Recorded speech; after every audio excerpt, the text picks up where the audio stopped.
So to wrap up, Mm, heart attack, job loss, car repossession, home foreclosure, all in 1 year's time for me. And all those things happened to me because I was burned out. And it was the ultimate wake up call for me. You have to be right. selfish and take care of yourself before you take care of your partner, your kids, anybody Mm, else. Design a life you don't want to escape from. We schedule our right. work, we schedule our dentist appointment, we schedule our oil changes.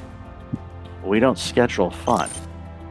Mm. And you have to do that. Before kids, before wife or husband, I have to invest in myself. I have to think about my own health because Mhm. if I'm not fulfilling my cup, how can I share? How can I be of service to other people? It's impossible. You could have given up, but you didn't. You could have stopped believing, but you didn't. You could have kept living their expectations, but you decided to make this life your own. And in turn, you're here. Hello everyone, today we made in Michael Levitt. He is the founder and Chief Burnout Officer of the Breakfast Leadership Network. Hello Michael, thank you for joining us today. Thank you for having me. I'm really looking forward to our conversation today. Thank you. So let's start a conversation by exploring your journey of becoming the person you are today. What led you to discover your true passion in life? Yeah, for me, it started back in 2007. I was hired as a healthcare executive for a startup healthcare organization, and I had zero healthcare experience. I had worked in other industries in several startups, but never in healthcare. So it was a big learning curve for me, and I had Mm, decided, wrongfully in my case, to put way too much time and effort into the role and not enough time taking care of myself. So I was pretty mm, much working from 6 a.m. to 11 p.m., 7 days a week for a couple years. And, that took a toll on me both mentally and physically, where, I was burned out, literally just mm. completely fatigued, not enjoying work, not enjoying life, not doing things in life I enjoyed doing.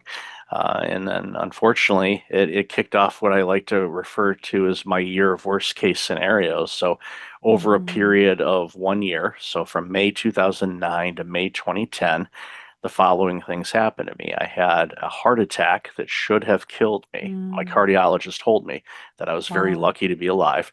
And then 17 weeks later, that job that I had that I was putting so much time and effort into, they wanted to go in a different direction, so they let me go. They terminated my role, and this was during the Great Recession in North Mhm. America. So, not a good time to be let go. So it took me Yeah. several months to find a new job. And when you're on unemployment insurance, you're not getting your full paycheck, and had a mortgage payment and a car payment and Right. three small kids, and then also I have this new medical bill of paying for heart medication and I didn't have any insurance coverage because I wasn't Mhm. working anywhere, so it was costing me $1,000 a month out of pocket for the medication on top Yeah. of my normal bills. So needless to Right. say, those bills started piling up. Finally found a new job. Was in the role for about 6 weeks, and then my daughter, my oldest daughter at the time, called and said that the bank had come and repossessed our family vehicle. Because Mm. when you're on unemployment and you have other bills and things like that, you have to buy food and necessities, and sometimes you're not able to make payments on your bills.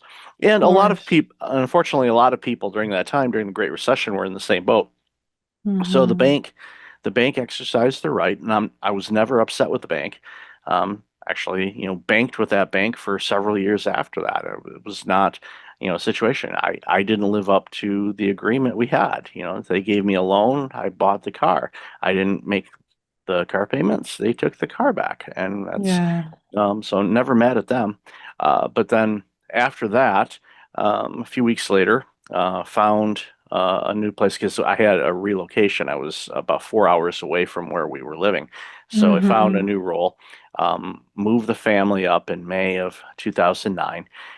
was unpacking everything from the movers and realized that we had left behind the bunk bed ladder for our kid's bed.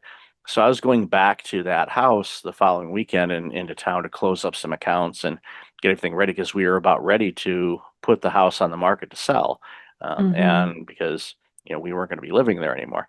But then when I went back to the house, I went to open up the front door, and there was a sticker on the door and a huge padlock on the door that said foreclosure. So to wrap up, Mm, heart attack, job loss, car repossession, home foreclosure, all in 1 year's time for me. And all those things happened to me because I was burned out. And it was the ultimate wake up call for me. Now, a lot of people said, well, you survived all that stuff, so you could just continue living the way you were living. But and a lot of people unfortunately do. I mean, big things happen to them that are life shattering, but they don't right. change how they behave, how they think, and all that. And I looked at that and I went, that's not going to work for me. I'm going to have to really look long and hard on how I'm living my life because it led me to this. I don't want to experience any of these things again. So what do I need to Mm, do?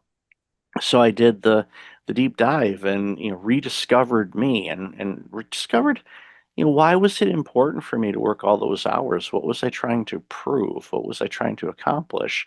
And and again, I didn't beat myself up, yeah, because quite frankly, that year beat me up pretty good. So I didn't need to be down on mm, myself. And a lot of times we are very judgmental of ourselves. And I think that's something that we all need to stop doing. We're all doing the best we can based on the situations that we're currently facing.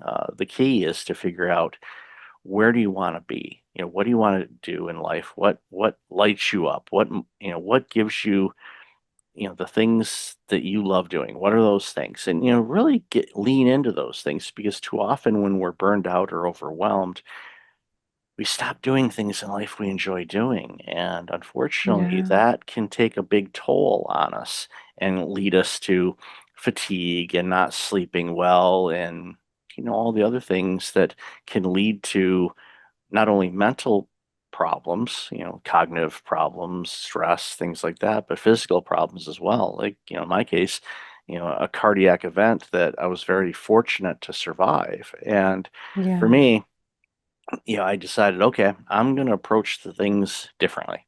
And did I know how I was going to approach them at that point? No, but I knew that Mm, in time that I would learn what I needed to do. So I did that, and it took time, and I don't have regrets in life because life experiences create who you are today. So they're all experiences. So I don't mm-hmm. regret anything, but I do wish that I would have worked with a therapist early on because I think it would have expedited some things that I implemented. I would have learned how to do some things a little bit sooner, but in the grand scheme of things, I am where I am today because that's where I'm supposed to be.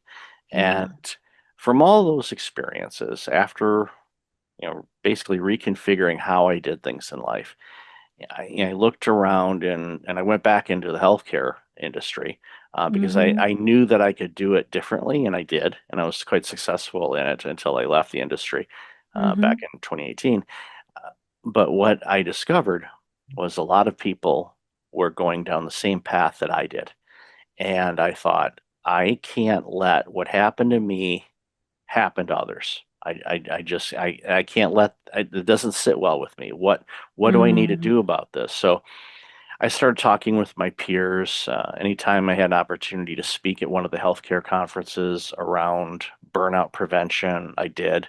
And from there, um, I looked at it, and said, you know what, this might be a consulting opportunity that I could do, maybe on the side or part time or something like that.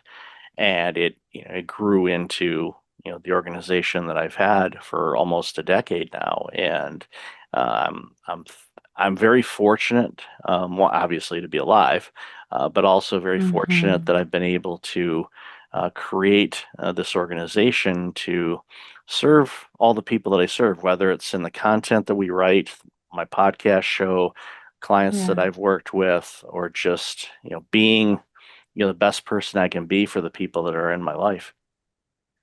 Wow. You went through a lot of challenges in your life.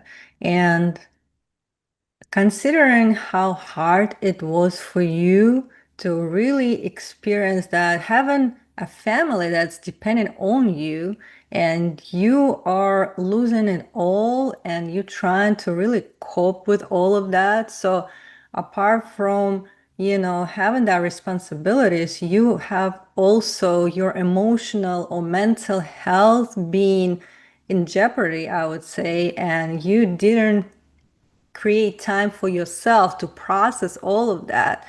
But eventually you saw that there was some kind of patterns that you would fall into while being in that position when you felt burnt out, right? So I just want to touch upon how people end up in that situation. Why do you think they would create this type of scenario where, like, they are pretty much have no other choice but to quit, or no other choice but there is some kind of like health events happening, like with you, where you just pretty much have to give up everything that you have and really like surrender it all, to understand that the most important thing is your health.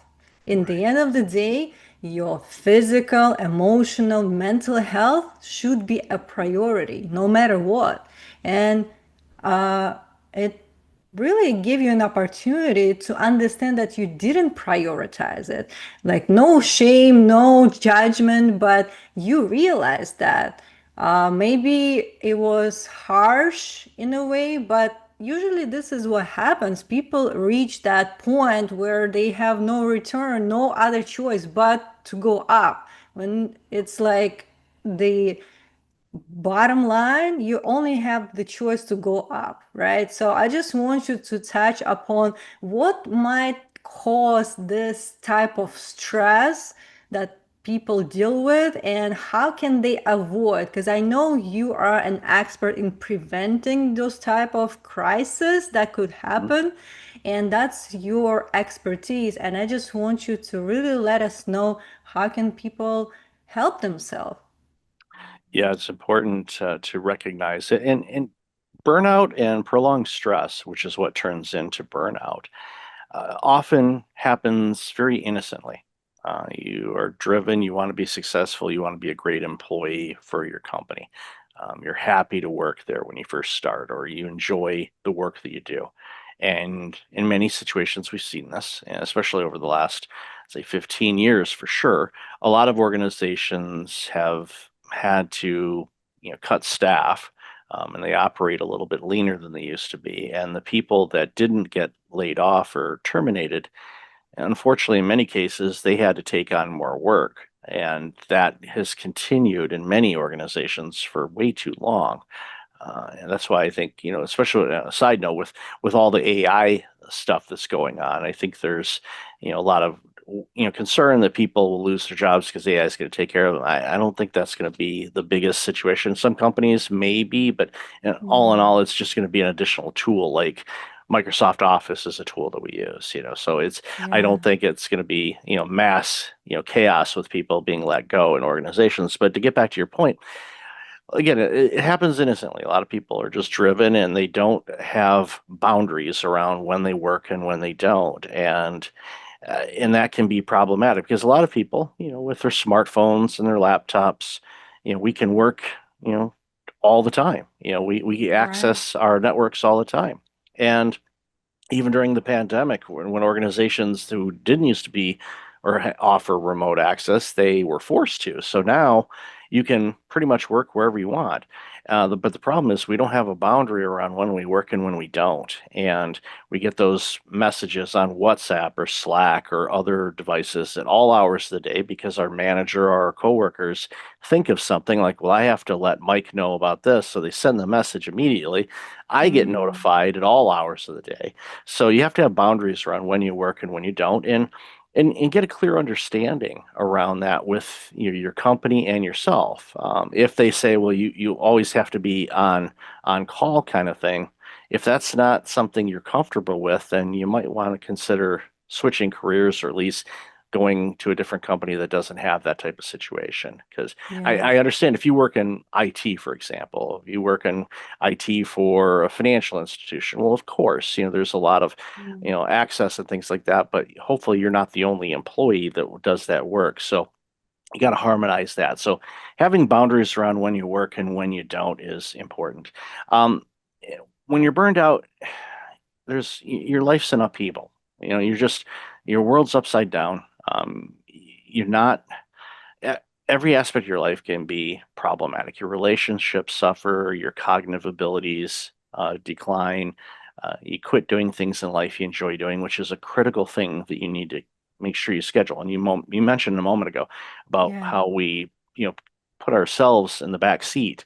We need to be the driver. You have to take care of yourself first. You have to be Right. selfish and take care of yourself before you take care of your partner, your kids, anybody Mm-hmm. else, because who's taking care of you? You have to take, Nobody. yeah, you have to Yeah. take care of yourself. So that way, if you are the healthiest you can be, you're going to be better at what you do, from mental clarity to feeling good, all those things, which usually turns into you're more productive, you're getting more done in less time because you feel good. So Mm-hmm. so you have to make sure you don't have your life in a state of being, upheavaled and just a mess. Also, when you're burned out, you're out of rhythm because Mm. everything's harder. Yeah, just things that you used to be able to do without even thinking about it become more Yeah. challenging. So when you're burned out, your life's out of rhythm. And what I'm doing is I'm giving you an acronym for burnout, by the way. So Mm-hmm. take good notes. So N is for neglect. You're neglecting your life. You're not taking care of Mm. yourself first. When you do that, the quality of your work diminishes, your relationships suffer, your friendships can suffer, your financial situation can suffer because you're not thinking clearly. So you make rash decisions, or you say, I'm going to go ahead and get this, or you say, we agree to moving to a new house when it's Mm-hmm. not really in your budget. There's nothing wrong with the old house, which is like maybe your partner's bored of that one or comes up with some kind of situation where they would be happier over there. Well, Right. again, if you're not clear-headed, you can't talk that out. You just give in and say, okay, fine, whatever, and you're just making things worse for you. So the next O is, or next O, I should say, is offside. You're out of bounds. You're not in the game. You're on the sidelines. Like in my situation, I Mm-hmm. went from working all those crazy hours to 17 weeks where I really couldn't do anything. I couldn't drive. My body was healing. I Mm-hmm. went from going to absolutely unable to do pretty much anything. Um, Mm. I don't want anybody to go through that. And a lot of people are saying, "Hey, where do I sign up? I'd love to take 4 months off." I'm sure many of us would love that, but we're thinking Right. 4 months off, going to the Riviera or sitting on a beach somewhere or doing fun things. Well, I would have loved to have been able to do fun things. My body was going, "Oh, no, you don't. You are going to rest because you abused me to the point of I nearly died. So we're going to Mm-hmm. give you a timeout of 4 months." And I did a lot of reflection during that time. Right. But when you're out of bounds, you're not in the game. And if you're not in the game, you're not Mm. being, you're not helping your family. You're not helping society. It's not good. The next in the word burnout, the letter U, is for unhappy. When you're stressed and Mm-hmm. fatigued and wiped out, you're not happy. How do you make yourself happy? You do things in life you enjoy doing. And when you're stressed and Mm. overworked and all of that, you those things get cut out. Like, no, I don't have time to go this weekend. That's really cool. I'm glad that this band is in town. I really want to see them in concert. They're my favorite band, but you know what? I've been working so many hours, I'm going to skip out on that. Mm. Who's to say that band may never tour again? Yeah. I know and that happened to me once, and this was when, it was in my 20s. There was an artist, Stevie Ray Uh-huh. Vaughan, guitarist, Yeah. and he was playing with Eric Clapton at a concert venue nearby. Mm. And I was working, but I could have easily gone to the concert that night. And I said, you know what? No, I'll catch, because I really like Stevie Ray's music, but I'd never seen him live. So, like, yeah, I'll catch him next time. About 2 weeks later, he dies in a helicopter accident. Wow. Never going to have that opportunity. And from that point forward, I said, if I want to go see a show, a movie, or go do something, I'm not going to miss it. I made that a priority. When I was working all those crazy hours, that priority Mm, went away, and now it's back again. So it's like, no, if there's something I want to do, I'm going to go do it. And so you have to make yourself happy, because if you're not happy, that impacts every aspect of your life. And then finally, T stands for time. mm, We all get 24 hours a day. We all spend our time the way that we spend it, and I'm not going to be judgmental of how you spend your time. You figure out what you want to do, but I find in many cases when people are overwhelmed or stressed or things like that, they have no idea how much time they're spending on anything, not just work stuff, but the life stuff as well. They're like, you know what, mm-hmm. I need to. Oh, work was so hard. Put in those hours. I'm not gonna do anything, but I'm gonna sit back and watch Netflix. I'm not being judgmental. I watch streaming platforms too, within reason. But some people say, Mm-hmm. I'm not doing anything this weekend but watching Netflix. I, if you were feeling a little bit better, maybe you could take an online course or learn a new skill that could potentially help you make money or more money in another job, or to leave the type of career that you're in because you want to do something different. You're not going to Mm-hmm. be able to do that just watching Netflix. And I'm not being judgmental of people. I'm just saying you have to understand how you spend your time and what do you want in life? Write down your goals in life. What do you want to do in life? What design your ideal day? I love that Yeah. exercise. And when people are burned out and stressed out, they look at the piece of paper and nothing gets written down. They're so Wow. far down that path. Like, then I go, okay, can you remember something you used to do as a kid or as a Mm-hmm. young adult that you enjoyed doing? Yeah, I used to love doing that. Okay, write it down. But I don't want to do that now. I didn't say you're going to. Mm-hmm. I want your brain to start thinking about things in life you enjoy doing. And then after a while, they start coming up with some ideas. And then they go, okay, here's all the things. And then it makes it a little bit easier to get a little Mm. bit more clarity to be able to write down some things that they want to do. And it's like, okay, now can you do any of those things that are on the list? They could be, in the next couple of weeks or maybe next couple of months. Is there some things on there that you're pretty sure you could do? Maybe they don't cost a lot of money, or it's local or something like that. It's like, okay, yeah, all right. Yeah. Well, pull out your calendar, schedule them, pick a day. Okay, if it's a Mm-hmm. weekday, weekend, if you need to take a day off of work, I know sometimes that's hard for people, but yeah, you're not going to be working very hard if you're in a hospital bed hooked up to IVs for a week and then 17 weeks off work. You're not going to be able to do any of that stuff. So maybe sacrifice a day and go golfing, or go to the movies, do what things you enjoy doing, schedule them. We schedule our Right. work, we schedule our dentist appointments, we schedule Mm-hmm. our, vet appointments if we have pets, our kids, if we have to take them to the pediatrician, we schedule that, we schedule our oil changes. We don't schedule fun. Mm. And you have to do that. And a tip that I was taught by a good friend of mine, Virginia Musky, she taught me this years ago, and I love this. And Mm. if you're colorblind, I'll tell you this right now. If you're colorblind, then use your favorite symbol on your calendar, but otherwise, color code your calendar. And what I mean by that, and you can do this with a paper calendar or a digital one, Yeah. color code it. So your meetings are this color, whatever work you do, kind of come up with a system that works for you, that recognizes it.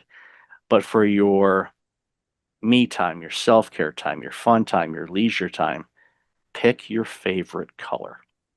And the reason why Mm. is because your eyes and your brains automatically gravitate to that color because Mm-hmm. you see it. Like, behind me in this room, there's all kinds of different things.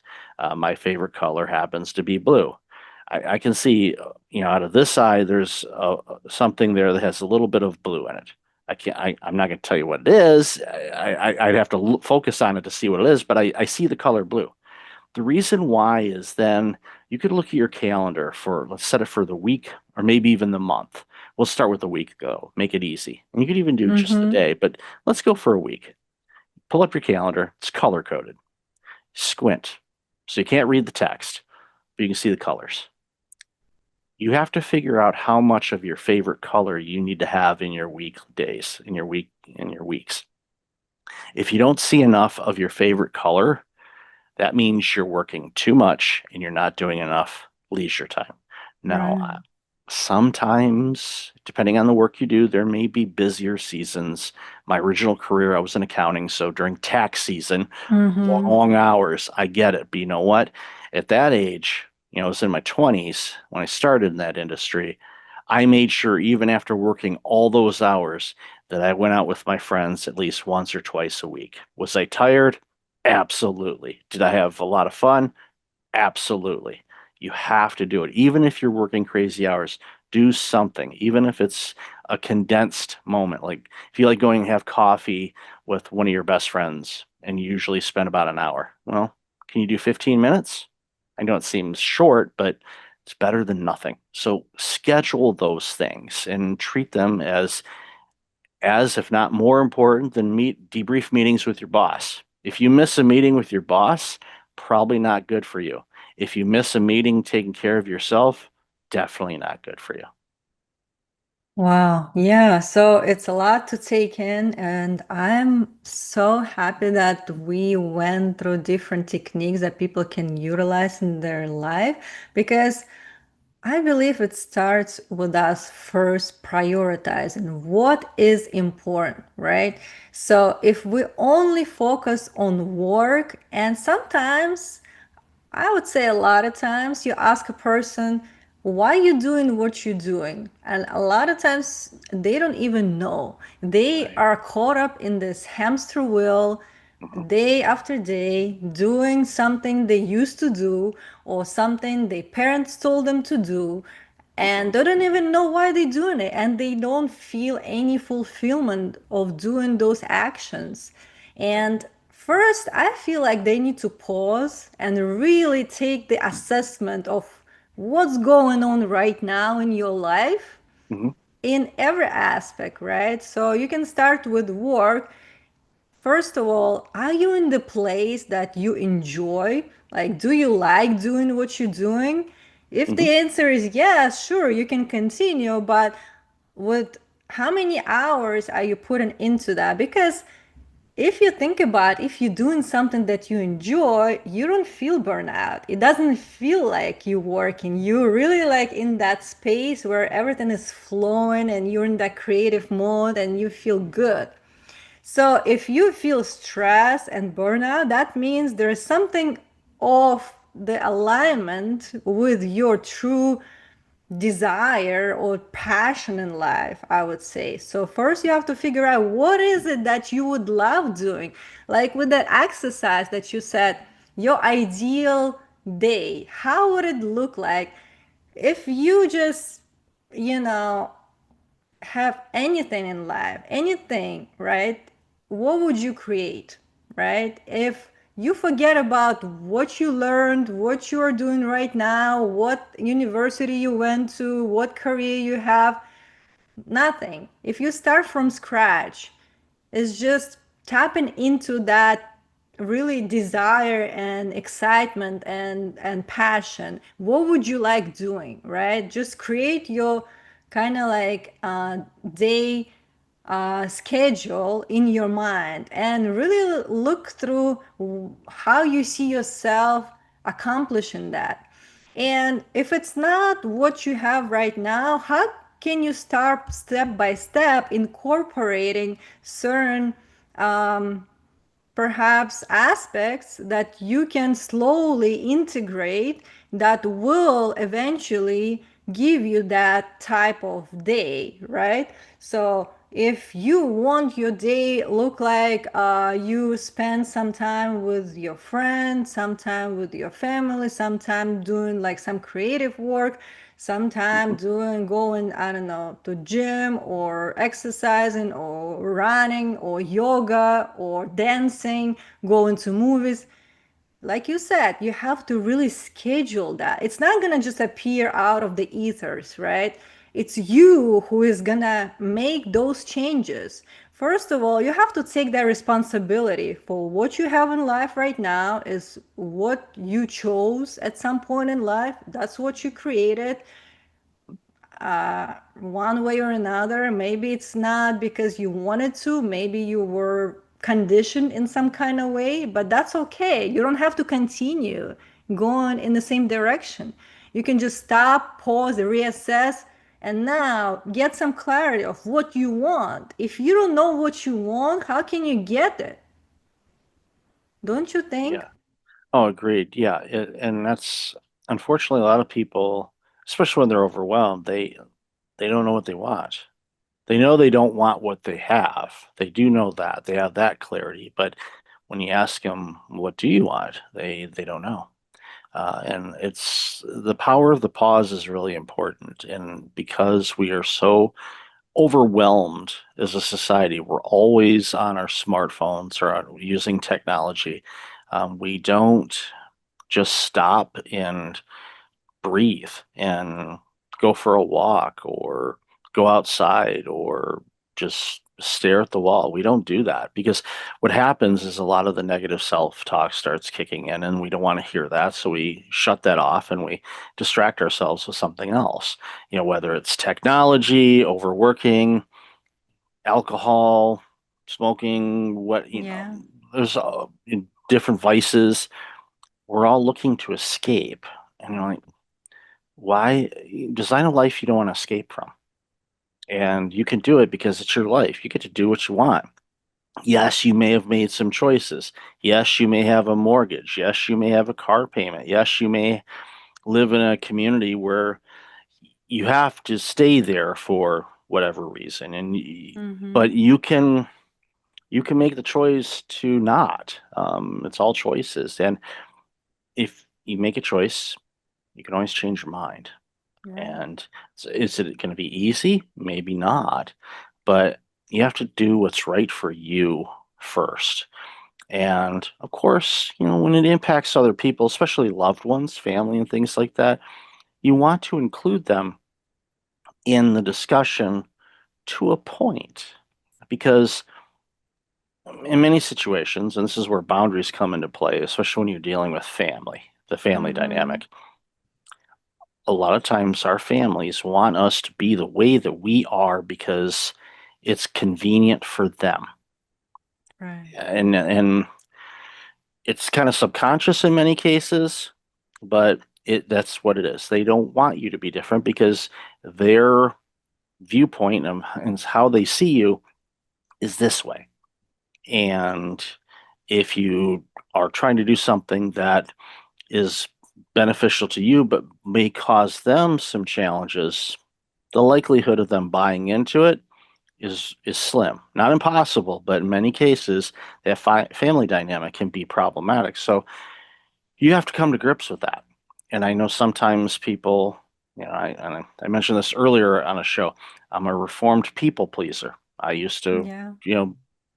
which is a great I antidote. know what it is. I used to be a people pleaser too. Yeah, you know the drill, and Yeah. it's like, basically, I use the analogy because my late mother was the ultimate one. She was such a giver and cared for people and all that. But Mm-hmm. I finally told her a few years ago, Mom, you have to quit cutting off your feet to give somebody your shoes. You need Mm. those shoes. You got to take care of you. Yeah. If you take care of yourself and you're doing well, then maybe you can buy them a pair of shoes. You still have shoes.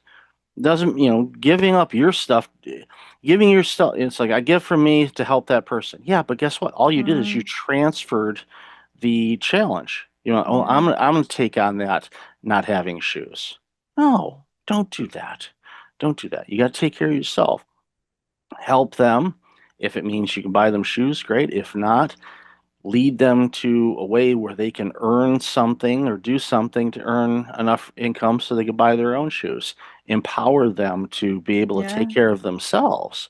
You do that for somebody, all of a sudden they're doing well, and then all of a sudden society gains another person that is taking care of themselves and doing well so they can help others do the same thing. But yeah, we see it time and time again, where a lot of us just get down that rabbit hole and it, Yeah. it doesn't help. And I just want to address this. It's like we always trying to, like you said, please others. We're trying to pretend to be somebody we're not. We are playing a role just to look good, to be liked by others, to be accepted by Mhm. others, to mold ourselves in some kind of form that it's not really us. Right. And we know it's not us, and we don't like being that, but we still continue playing that. And at some point of time, we have to really like accept who we are and Mhm. stand in our truth, and it's not selfish, No. it's not something we should be ashamed of. It's something that we really will have to embrace and we have to embody. We have to radiate that truth in order to show other people this is who you can be too. And I don't have to pretend to be somebody that will be liked by you or society in some shape or form, because this is not who I am. And I know that this is me lying to myself. This is me abandoning myself. Why would I treat myself this way? You want to show others how you want to be treated, right? So you have to stand still in your truth, being empowered. You don't have to feel shame in any form. Just, you can say politely no, like it's okay to say no. You don't have to always agree to something you don't want to do, and it would be of much better service to be this way rather than pretending and like playing those roles. And in Hmm. the end, you feel like you're sacrificing.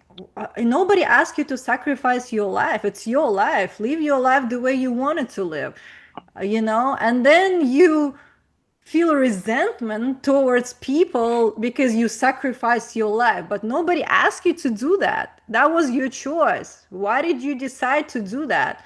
Why did you abandon yourself? So we should stop doing that. Like, we really have to embrace our truth, our authenticity, and radiantly and like unapologetically start being ourselves. Hmm. Yeah, it's critically important. Take care of yourself first, and that way you are better for the things you say yes to. Because every time you say yes to something, you might be saying no to yourself or no to another commitment. And Yeah. it, I know deep down, most of us don't want to hurt anybody's feelings, but there's a way to approach it and say, now's Yeah. not the right time, or I really appreciate you reaching out to me on this. I looked at it. I don't think it's the right fit for me. I know it'll be a great fit for somebody else, but Right. for me, it isn't.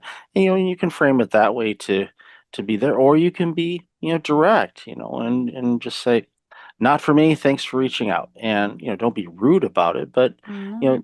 and stand in your truth. If your truth is to be direct and say, nope, not for me, thanks, and then by all means, don't change yourself to avoid hurting people's feelings.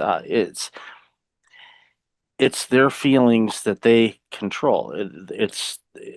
Their Right. emotions is what they control. I cannot, if I say something to somebody, it's none of my business how it impacts them or how they react to it emotionally. Um, Mm-hmm. and it isn't. I don't try to hurt people, but also stand in your truth and establish those boundaries. And it's not a set it and forget it, especially if you haven't been good at it initially. It takes some work to learn them, but eventually you'll get the hang of it once you start practicing it. And are you going to make some people upset with you? Probably, but guess what? That's their emotion, not yours. It's none of your business what people think Yeah. about you. It really isn't. And too often we think too often about what do they think about me? I don't care. I just don't. And did I used to care? Oh my goodness, of course I Oh, did. yeah. Now I don't. I don't because it's none of my business what they think of me. My business Right. is what do I think of me. Yes. And today I'm pretty happy with myself. Is there room for improvement? Of course. That's why every day is an adventure to be the best version of me. And tomorrow I'm going to do the same thing. I'm going to try to be better than I was today. And why? Because I owe it to myself. I want to be the best version of me. Why? Because then I get to taste life and I get to do things Yeah. in life I enjoy doing and be creative and do the show and go on shows like yours and Mm, have conversations with people that are like-minded and even those that aren't. That challenges me. It right. makes me just to make sure that because I don't want to get my head too big and think I know everything. No, not even close.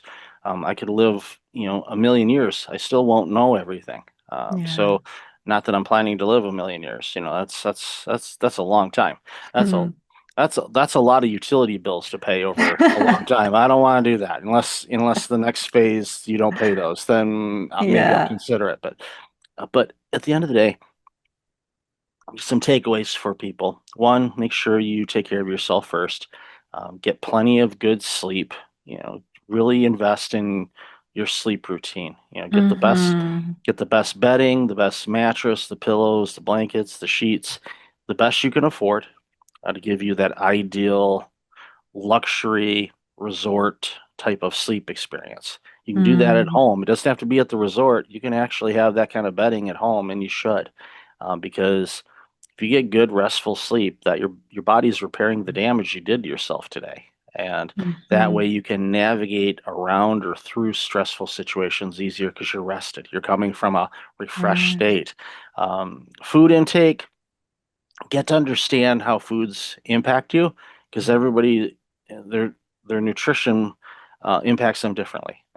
We all have some type of food intolerance. There's certain foods that are good for us, are Mm-hmm. physically us, and there are some foods that are deemed healthy, but for some reason our bodies don't agree with them. It could be inflammation, it could be Yeah. digestive issues, things like that. Figure out those foods. Keep a food journal. I know people are like, "Oh, I don't want to keep track of everything. It's boring," and I get it. And I'm telling you, don't use spend so much time on your phone. But there's food apps that you can keep track of it. It makes it easier. But figure out what you eat, and also how did you feel after eating it or the next day. I know there's certain Mm-hmm. foods that if I eat that tomorrow is not going to be pleasant. I'm going to Mm. feel aches, pains, maybe some inflammation, just because I have some food intolerances and I know Right. many of the foods. So I go, Mm-hmm. So it's the my brain saying this, my taste buds have a brain too. I don't care what anybody says, and it's like taste buds are like, you want to eat that. Yes, Mm. you want that pizza, you want that cheeseburger, you want that. No, I do not. Yes, you do. It's a constant battle for us, and it just depends on, I'm not telling you not to eat it, but just like understand that if you eat that, if you're going to feel lethargic the next day, you know that, but also what do you have going on in your life the next day? Are you going somewhere? Do you have a big project at work, a presentation? So you're investing in yourself, especially when it comes to food and rest, Right. to give yourself the best chance possible to be your absolute best that day. So that means Definitely. athletes do it all the time. They are, Yeah. especially now. The athletes from the 1950s and 60s, no, they weren't. But most pro athletes today, because of obviously the money that they generate for themselves, they invest a lot of time and effort to be the absolute best they can be. And why? So they can perform at top level, and they want to stay there as long as they can. Mm-hmm. So we can do the same thing. Just how can I be the best version of me tomorrow? What can I do today to make Mm. sure that tomorrow I'm the best? And do it. Figure that, and results will vary, but basically ultimately figure out who you are. And it's Yes. so amazing how many people don't really understand who they are. But it's I true. know. I run into it all the time. It's like they don't know who they are. They don't know what they want to be, and they're just kind of going through life, just kind of Mm-hmm. bouncing around. It's like that's no way to experience this wonderful thing that's called life. It's like no. you can drive this ship. You can guide it. Are you going to go off? You're going to go offside. You're going to maybe get off your path a little bit. Yeah, you will. I guarantee it. But you can always get back. Find that navigational beacon. Yeah, definitely. And I feel like we have that responsibility to optimize our performance and give ourselves the best chance to succeed in life. And it all starts with our choices. The choices we make today are important uh, a year from now, and we have to treat ourselves as we're the most important person in our lives. Before kids, before wife or husband, I have to invest in myself. I have to think about my own health because Mhm. if I'm not fulfilling my cup, how can I share? How can I be of service to other people?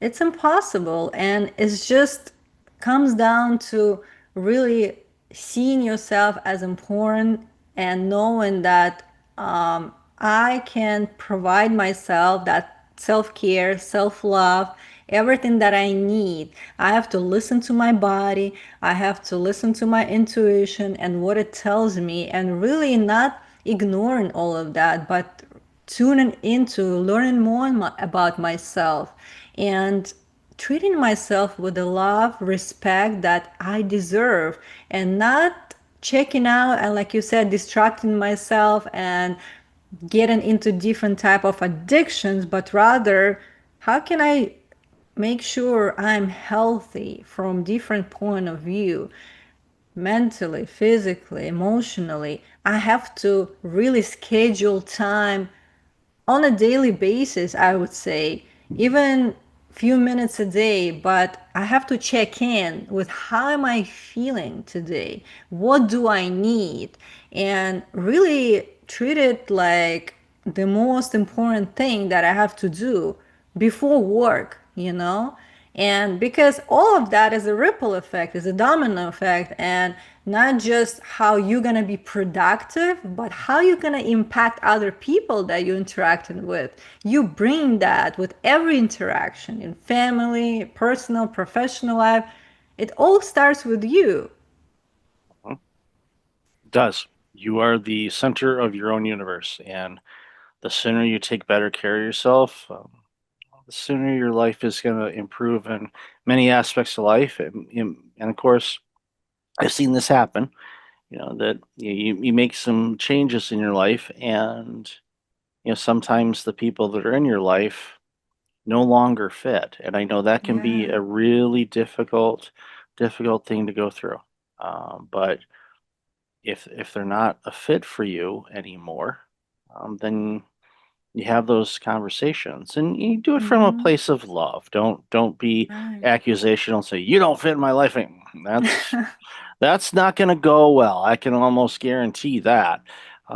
Share your thing, and they may realize, okay, maybe they need to do some work themselves, or understand that in order to be a part of your life, that there are going to be some modifications on certain things. Hopefully, it's not everything, but some tweaks here and there that can, in many cases, strengthen the relationship, whether it's at work or in your personal life. And again, sometimes you may realize, yeah, this place or this relationship is no longer healthy for me.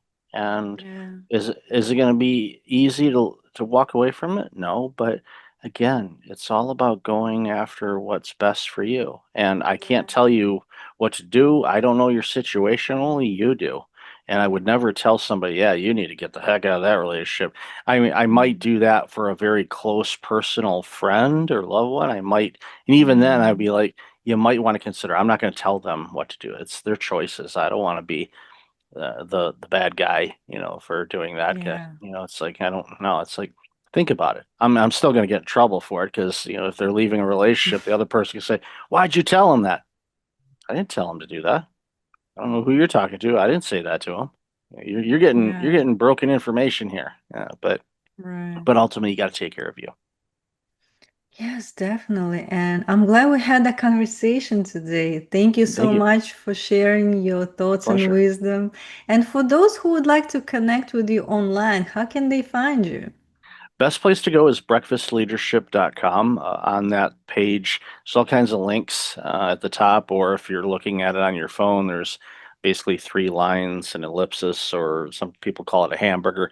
Click on that, that'll give you a list of all the resources, I believe, on the bottom of the page. If it's on a phone or on the computer, it's got links to all my social media channels. Connect with me there. Happy to have a conversation with you, or send you some resources if you like, whatever the case may be. But breakfastleadership.com.